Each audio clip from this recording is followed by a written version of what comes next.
All right, ladies and gentlemen, boys and girls, welcome back. It's just me, Harmless Dave, the real music observer, just, doing what I do. It's just what I do, observing music in real time for real people just like you.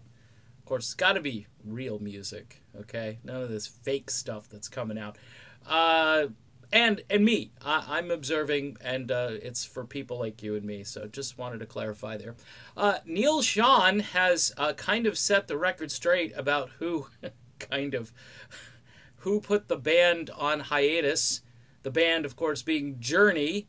It was reported, I think, yesterday in an article from the Ultimate Classic Rock website, that wonderful page that freezes my computer every time I get on there, and I can't even X out of the page. I mean, and it doesn't happen to me with any other page. I can go on Blabbermouth. I can go on any other thing.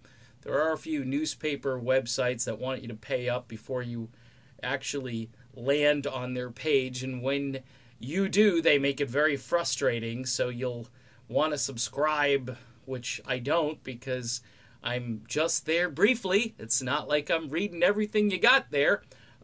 In any event, Neal kind of went off on this particular website because they made the claim that Neal Schon put Journey on hiatus, which is false.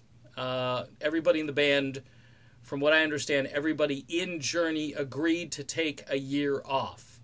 Okay, so the year, though, is actually a year. So if you're looking at the timeline, the band officially wrapped up their big tour with Def Leppard back in October. They did do a one-off show, which I don't think was originally scheduled.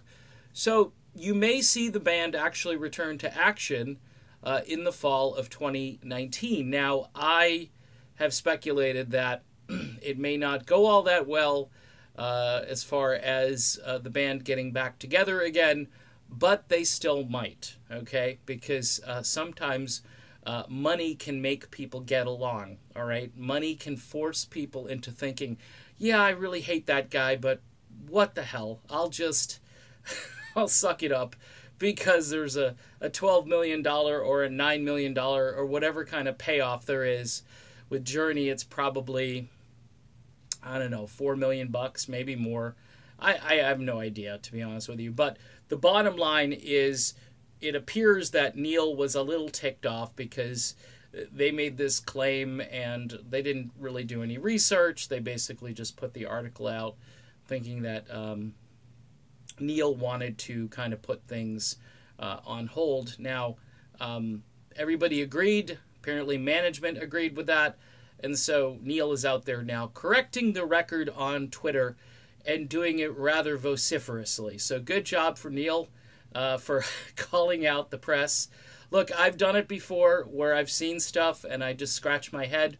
A lot of these Fleetwood Mac articles are just ridiculous.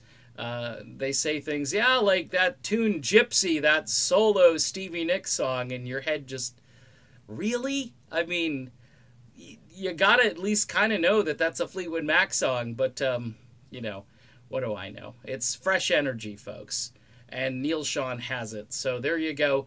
The record has been corrected. The band agreed together to take the time off along with their management team, which orchestrated their break in the action. Done with this video. Be back soon. And don't forget to follow Neal Schon on Twitter. Very entertaining. Neal says what he thinks, which is highly unusual, and it's great to see and hear. All right, done.